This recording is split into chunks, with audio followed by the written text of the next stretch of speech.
యోబు గ్రంథము 16వ అధ్యాయము 20వ వచనం. యోబు 16:20. నా స్నేహితులు నన్ను ఎగతాళి చేయుచున్నారు. నా స్నేహితులు నన్ను ఎగతాళి చేయుచున్నారు. నా సొంత స్నేహితులు, నా స్నేహితులకు ఇప్పుడు నన్ను ఎగతాళి చేయుచున్నారు. చూడండి, సామెతలు 19వ అధ్యాయము 4వ వచనం. సామెతలు 19:4వ వచనం. సామెతలు 19:4. ధనము గల వారికి స్నేహితులు అధికముగా నుందురు. తర్వాత దరిద్రుడు తన స్నేహితులను చెప్పండి అద్ది. నా స్నేహితులకు నన్ను ఎగతాళిగా చేయుచున్నారు. నా స్నేహితులు నన్ను ఎగతాళి చేయుచున్నారు. ఎందుకు ఎగతాళి చేయుచున్నారు? ధనము గల వానికి స్నేహితులు అధికము. తర్వాత దరిద్రుడు తన స్నేహితుని పోగొట్టుకొనును.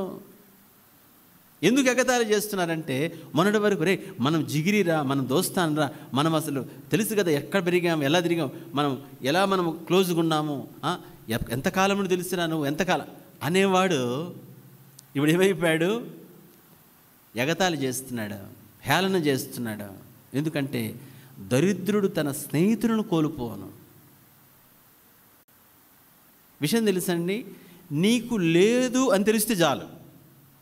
మళ్ళీ చెప్తున్నాను, ఏది అంత ఉన్నవాళ్ళు, లేని వాళ్ళు, పేదలు, ధనవంతులు, అన్ని రకాల వాళ్ళకి వర్తిస్తుంది. నువ్వు అనుకుంటావు నేనంటే చాలా అబ్బో అసలు నేనంటే ఎంతో ఇది, అసలు నేను చెప్తే ఏమిటంటే, నేను రమ్మంటే అసలు నేను చెప్తే, ఎందుకని? నీ దగ్గర ఏదో ఉంది కాబట్టి, ఏదో ఉద్యోగమో, వ్యాపారమో, ఇండ్లో బంగారో, ఏదో నీకు పరపతో నువ్వు చెప్తే వినడం, ఏదో సంథింగ్ ఉంది నీకు, అంతే. ఏదో నీకు ఉంది కాబట్టి మిగతాదంతా నడుస్తుంది. నీ దగ్గర ఉన్నది పోయింది లేదా పోతుంది తెలిసాక ఇక వాళ్ళలో రియాలిటీ వస్తుంది బయటికి, వాళ్ళలో వాస్తవమైనది వస్తుంది. ఇక నిన్ను ఎలా ట్రీట్ చేస్తారో, ఎలా మాట్లాడతారో, ఎలా చూస్తారో చూస్తే ఈ బతుకు బతకడం కంటే ఉరేసుకు చావడం ఉత్తమం అనిపిస్తుంది. ఎందుకంటే తన స్నేహితులు తన్ను అవమానపరుస్తున్నారు. అంటే చిన్న చూపు, అవమానాన్ని మాటలు అన్నవసరలే, ఏదో నిన్ను చూసి నువ్వు దరిద్రుడు అట్లా అన్నవసరలే. నిన్ను చిన్న చూపు చూస్తే చాలు. వాళ్ళు వస్తున్నారు, ఏంటి చెప్పు, వచ్చాక నమస్తే, సరే నమస్తే ఏంటి అని ఇటు మాట్లాడుకుంటుంటే, అరే ఇదివరకు నేను వస్తే ఏం బాగున్నావా, హలో అని చెప్పి పలకరించేవా, రా కూర్చో అని చెప్పి కాఫీ తీసుకురా, లేదా ఛాయ్ తీసుకురా, లేకపోతే ఫలానోడు వచ్చాడని చెప్పి అనేవాడు. ఇంత లోకువైపోయానా, ఇంత నీచమైపోయానా నేను? ఈ బతుకు బతకడం కంటే లోకాన్ని వదిలేద్దాం. కాబట్టి స్నేహితులు ఎప్పుడైతే ఎగతాళి చేస్తారో, అంటే ప్రవర్తన ద్వారా, కొన్నిసార్లు ఏమిటంటే ప్రవర్తన మాటల కంటే ఇంకా భయంకరంగా ఉంటుంది. నేనేం అనలేదన్నా, నువ్వేం అనలేదు కాబట్టి చచ్చిపోతున్నాడు, నువ్వేమన్నాను కనీసం. మాటలు మాట్లాడకుండా చంపేవాళ్ళు కొంతమంది ఉన్నారు. నోట్లో మాట మాట్లాడరు, పొడిసి చంపినట్టు అనమాట. అంత తీవ్రమైన వేదన గురి చేస్తారు కొంతమంది మాటల ద్వారా. సోదరుడు సహోదరి, ఒక సత్యం ఏమిటంటే, నీకు ఏం కలిగి ఉన్నావు ఇప్పుడు, అవి పోయినవి చూడు. నేను ప్రేమించే వాళ్ళు, మా వాళ్ళు, నా వాళ్ళు, మా వాళ్ళని నీ ముందు ఊస్తారు. నేను చెప్పేది నిజం. నేను అట్లా అనుకోలేదన్నా, నేను అట్లా అనుకోలేదు కాబట్టి చెప్తుంది వాక్యం. నువ్వు అట్లా అనుకోవట్లేదు కాబట్టి వాస్తవం చెప్తుంది. నీకేదో ఉంది కాబట్టే, లేదు అంటే నీది అదే సంగతి, రోడ్డు మీద రావడమే మళ్ళా. అయితే బైబిల్ చెప్పే సత్యం ఏమిటంటే, ఒకవేళ ఎగతాళి చేసేవారున్నా, లేదా ఆస్తులు పోయి అప్పులు పాలైపోయావు కాబట్టి, ఉన్నదంతా పోయింది కాబట్టి,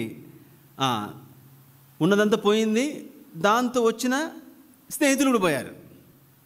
వచ్చింది దాంతోపాటు స్నేహితులు వచ్చారు, ఎందుకంటే కట్టు ఉంది, మూట ఉంది కాబట్టి. మూట పోయింది, ఆ మూటతో పాటు స్నేహితులు పోయారు.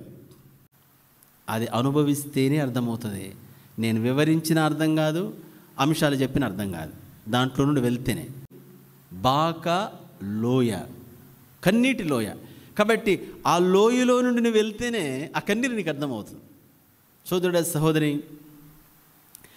ఇప్పుడు ఎగతాళి చేసేవారు కాబట్టి స్నేహితులు అందరూ కూడా వెళ్ళిపోయి ఎగతాళి చేసే స్థితిలో ఉన్నావా? యెహోవా కొండలకు మాత్రమే దేవుడు కాదు, ఆయన లోయలకు దేవుడే. అంటే నీ విజయములో దేవుడు మాత్రమే కాదు, లోయలో కూడా దేవుడే. నీ పతనములో దేవుడే, నీ ఓటములో దేవుడే. మనుషులు నిన్ను విడిచి వెళ్ళినప్పుడు దేవుడే, మనుషులు ఎగతాళి చేసినప్పుడు దేవుడే, స్నేహితులు నిన్ను హేళన చేస్తున్నప్పుడు ఆయన నీకు దేవుడే. హల్లెలూయా. ఆయన విడిచిపెట్టాడు. అది అన్నమాట ఫార్ములా. ఇక్కడ ఏమిటంటే అందరూ మూట వచ్చింది, మూట వెళ్ళిపోయింది, అందరూ వెళ్ళిపోయారు, పోనీ దరిద్రం పోయింది. కానీ నీవు ఆయనతో ఉంటే అందరూ మళ్ళా వస్తారు, అందరూ మళ్ళా వస్తారు. అన్నీ కూడా పరిస్థితులు దేవుడు మారుస్తాడు. ప్రభా వాడు తిట్టాడు, వీడు తిట్టాడు, ఇప్పుడు ఇంకోటి వస్తున్నాడు, ఆయన ఈ 2 తిట్లే గంట 2 గంటలు తిట్టి చెవులు పగిలిపోయినాయి తండ్రి అంటే ఇప్పుడు వాడు వస్తున్నాడంటే ఎక్కడున్నావు ప్రభా? అయ్యా తప్పించు అంటే లేదు.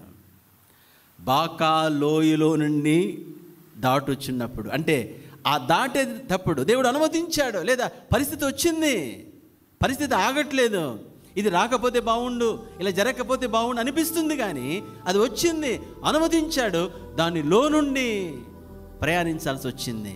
సత్యం ఏమిటంటే ఆ స్థితిలో, ఆ వేదనలో, ఆ లోయలో ఆయన ఉన్నాడు. ఎవడు పోయినా సరే ఆయన ఉన్నాడు. అది నమ్మగలిగితే ఈ హేళన ఎగతాలంతా మళ్ళీ నీకు మార్పుగా నువ్వు చూస్తావు.